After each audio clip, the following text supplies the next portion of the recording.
Hello, beautiful souls. Look, I'm not in my car. Like a lot of you, I am at home. And this morning, I have fear on my mind. Yesterday I did a video on fear, and then this morning I thought, well, maybe it would be helpful to share with you some things that help me. So, the first thing that I do in the morning is I focus on what I'm grateful for.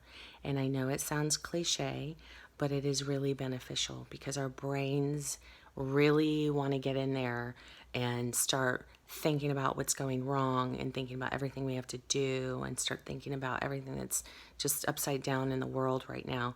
So it's really important, I think, to just kind of head that off at the pass and start thinking about some things that you're grateful for.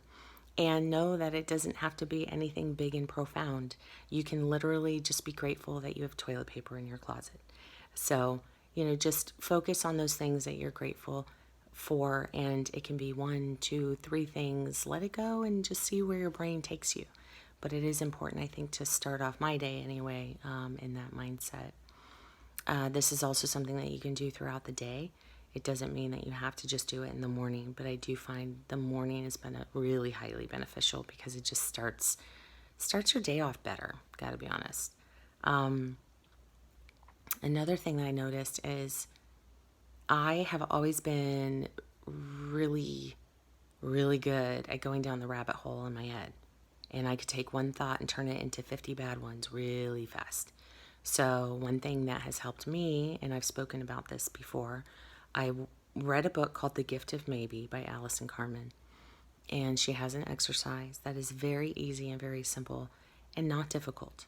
And it's literally just asking yourself, once you have that fearful thought, ask yourself, is it factual and is it true? And most of the time I find that it's not. And so once you've established and you've observed your thought, you've observed the fear, you've asked yourself if it's factual, you realize that it is not true, that you're just making something up in your head, then you can continue on with some what if statements. So for instance, if you tell yourself that I will not have a job next month, you have to ask yourself, is that true and factual? Do you know that for sure? If the answer is no, you start guiding yourself with some what if statements. So it would look like, what if actually I will have a job next month? What if everything is working out exactly as it should? What if I don't have a job, yet it works out the best for my family?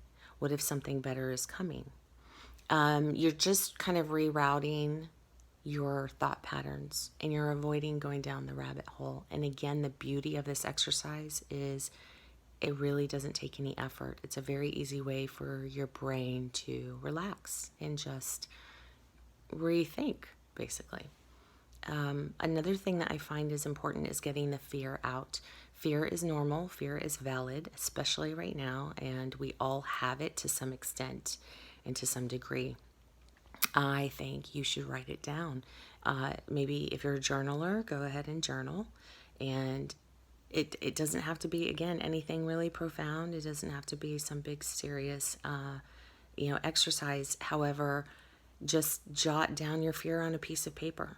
There's something beneficial to just releasing that. Talk it out with your friends, talk it out with your family, talk it out with people that you know that you're safe with sharing your deepest, darkest fears. And if you don't have people like that in your life, seek them out online. There are a lot of amazing people online, amazing groups. Take some time to kind of seek that out. On Instagram, with a simple hashtag, you can connect with so many like-minded people so quickly. So keep that in mind as well. Another thing that works for me, social media, right? I've been really guilty the last few days of being on social media a lot. However, I'm really mindful of how I'm spending that time. Am I spending time with the people who uplift me? Am I spending time with groups or even looking at material that is helping me move through these moments? I just will not give any energy to conspiracy theories. I choose to not give any energy to a lot of negativity. I'm just really mindful of how I'm affected with social media. So that has helped me as well. And people love to knock social media. I think it's fantastic, but it does depend on how are you utilizing that and how is it affecting you. And so pay attention to how you feel when you're spending too much time on social media. Another thing that I've been doing is limiting my media, limiting my news. Again, there's no preference as to who has the best information and who's, it's not about that. For me, it's how much am I allowing. I choose to not watch it in the morning. It might be on in the background sometimes. My husband watches, but I really make a conscious choice to turn it off. I just don't want my day like that. I do, however, have been staying informed and paying attention once at night. So I will turn on the local evening news. If there's something more that I feel like I need to research, I might go online, might. But again, I can go down that rabbit hole really quick, and I don't feel good when I do that. So, that might be something that works for you. Maybe limit your exposure. We don't have to listen to it all day long. We have that choice. Another thing that's been helping me is taking care of my body. Now, my disclaimer, I am not a health nut. By any means, I am not a health nut. But I have been very conscious, especially at this time at home, where I am not as active as I normally would be at my other jobs. I've been very conscious of what I'm eating and focusing on things with vitamin C, anything fresh, balanced meals for my family. And my hope is that that will be good for all of us. But I do notice a difference personally when I'm eating better.